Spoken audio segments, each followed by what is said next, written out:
Namaskar, this is my 43rd lecture, and in order to understand this fully, it's a relatively complex lecture, much more complex than the one I have given before. In order to fully understand conversion, the psychoanalytic way of understanding, you have to watch the 42nd one where I talk about psychoanalysis, identity, and so forth. Because what is conversion? It's about changing one's identity, one's faith, which is very much linked to one's identity. So please watch that, and these two are related. You can say it's 42nd B. I mean, that's one of the ways you can think of this video. So I'm going to go through several things. First of all, it will be a little repetitive. I will go through the identity formation of Freud. Then I'll again go back to the distinction between the Ajlabs and the Ashrafi Muslims, and then I will give a response to a person called Asad, who talked about his own experience and why he is trying to build this very consolidated Islamic identity that he gave in a Bengali channel in Bangladesh, Channel 1. And the name of the title of his interview is "No One Has Kept Their Word for 50 Years, Asad. We are going to apply all of this, and I'm going to actually respond to what he's saying. So it's a little bit repetitive. What did we say? We said that for Freud, the basic is the libido, the pleasure principle, which later female psychoanalysts have rejected. And the pleasure principle, which is the energy, one can call it the sexual energy, it's concentrated on different body parts.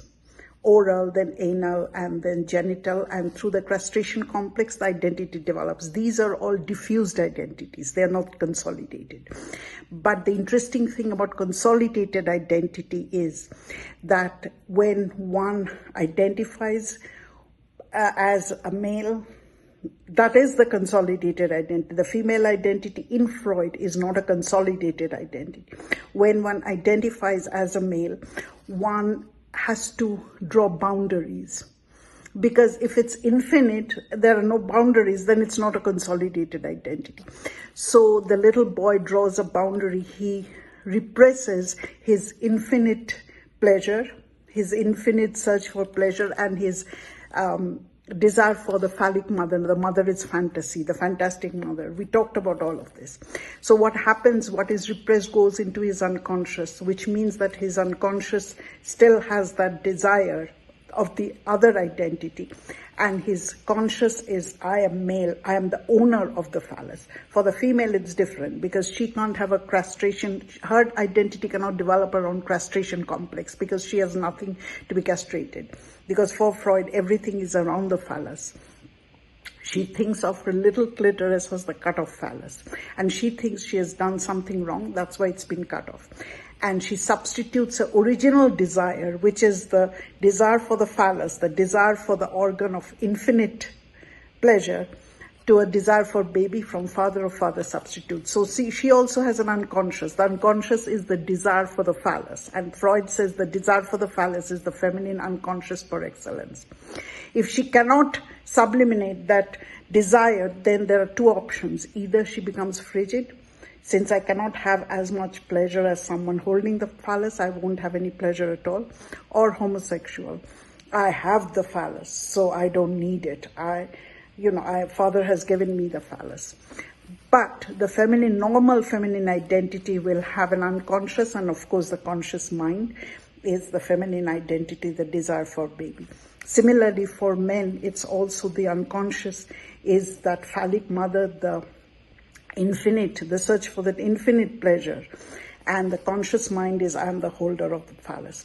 So the male identity is much more consolidated. Now let's apply this to the distinction I made between the Ajlabi and the Ashrafi Muslims, and in the context of the subcontinent, and we can also apply this to Africa, everywhere in the world, because that's what conversion is. This is also conversion. Identity is always transformation. But what is important for us is that the other part, that's Your identity grows by repressing a part of you, because it cannot be infinite. Boundaries are what identities are. That unconscious will always haunt you. And here, Sinha and Dasgupta, whom I quoted in my previous lecture, says they're constantly tutored those ideas, those are gradually grappled them within 1 or 2 generations when they're trying to consolidate their identity as Muslims, which they're not. This deculturation is the area for which Hindu Indian Muslims could have been severely exploited by the alien Turk Afghans in both ways, economically and socially. Economic world functions on different objective realities than a mere shifting of faith. The economic conditions of poor Buddhists and Hindus converted mainly from the artisan class did not improve at all. That he's talking about the economic side, but for us, what is important from the psychoanalytic point of view is this, that the unconscious, what he was previously, he was a Sanatani, he was a Hindu, that's in the unconscious, and that's going to haunt them over generations. And that's why no identity is fully formed, because the unconscious is always going to haunt you. What you repressed is the return of the repressed. That's very Freudian. The repressed is going to always return back and haunt you. So what happens is, to consolidate, at least to perform that I am a strong Muslim, because the haunting is still there, just as the male identity is also not very consolidated. Why? Because his initial childhood desire for that infinite pleasure, which actually in Tantra goes into a spiritual level. We are going to go to that later, the Indic feminist theory. That's going to haunt the conscious mind.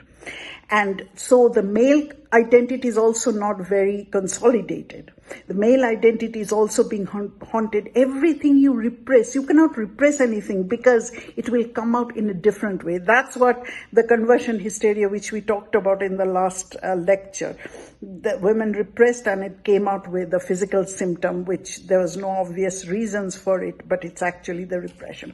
So male identity is also a little ambiguous, and with female identity it's much more, because she forcefully repressed, she doesn't get the phallus, which is, according in Freudian theory, not accepted by everyone, is the source of infinite pleasure. So, and we also talked about it, how the Ajlami, one who's converted, we are talking about conversion here within the context of the subcontinent, he is exploited by the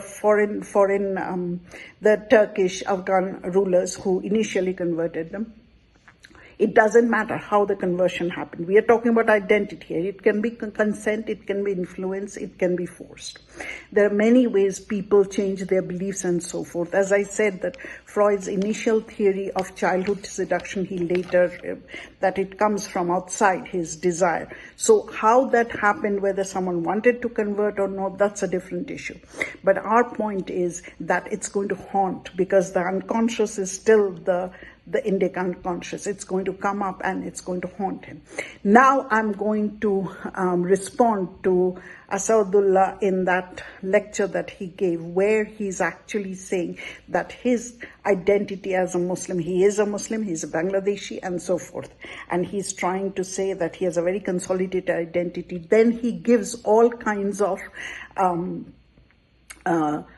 all traumas that he had and how he was excluded, how he was castigated for his faith as a Muslim. Now, what he does not mention is whether he is he at least performs, we talked about performance, in his Islamic identity, but he's still an Ajlab, especially as a Bengali Muslim, he's still an Ajlab, he's not an Ashrafi. So whether the Ashrafis would include him in their Islamic identity, that's a very interesting thing. They probably wouldn't. It's be the same thing that we talked about last time. There's still the other, because that idea that you are fake, you're mimicking, and we will talk about performance, your mimicking is still there. So it's not consolidated in that sense. So is he performing? Now, what he said, he gave two examples that are very interesting, and I'm going to question both of those. He says that when he was young, his Hindu teacher said that you won't be able to get 100% in mathematics because you consume beef and so forth. It's very sad when a child is castigated like that, and no teacher should say that, because it's very, very hurtful for the child, whether it's your disability or your gender or your race or faith, anything. They should say you have to practice more to get more higher grade. That's what they can say as a teacher. So he said that, and that really hurt him because he's othered for his faith. Now, the second thing that he said is that whenever he used to go to his Hindu friend's house, he felt welcome, but one day he left a book in his Hindu friend's house, and he went back, and the Hindu friend's mother was cleaning everything because he is of a different faith. And as a child, he felt very hurt, which we all can. We fully understand how hurt he felt. But what he forgot to mention is the Ajlabi Muslims also mimicked by calling the Hindus Malaun, Mushrik, and so forth. These are terms that are gotten from the Ashrafis, because again, they are invaders who see, the whole point of colonization is there is something superior. About me is why I'm imposing my culture on you. So that's very important. And the third thing that he mentioned, which I find very interesting, they were supposed to write an essay about the heroes, historical heroes, and he wrote a long essay in which he said Babur is his hero, which is fine. A child can have a hero, and Babur is perfectly okay as a hero. And he was castigated again by his teacher. He's recounting, I consider his whole narrative in that, the interview that he gave, it's in Bengali, so not everyone can understand. It's in Channel 1 Bangla 709, Je Kotha 50 Bochor Keu Rakhini, those who have not kept their word for 50 years.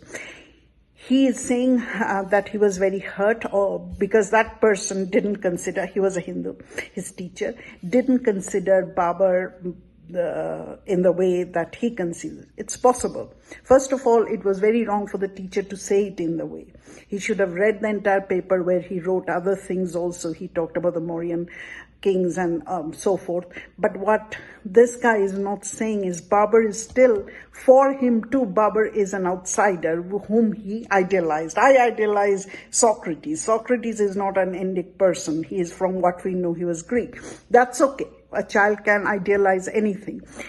But what he is also not mentioning is that for thousands of people, Babur is someone who also did things that are very hurtful, very traumatic for Hindus, for Sanatani people, breaking temples and conversion, and just the whole fact of invasion. He's not considering that. So what we are seeing here is something, very tragic.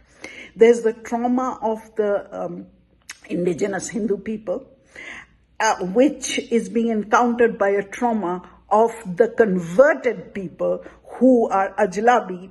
And he actually agrees that these are all converted, because he says that he gives all his experience with the Indian government at that time, and he was hurt for various reasons. And one of his colleagues, who is also in the ministry, by the way, he was also in the ministry of Bangladesh after independence, and his colleague is saying, so what if we become part of India? So do you want to be reconverted back to Hinduism? He said, oh, we were all, so there's no problem. And he recounts all of that, it's a very nice interview. I think I really respect this guy for coming out.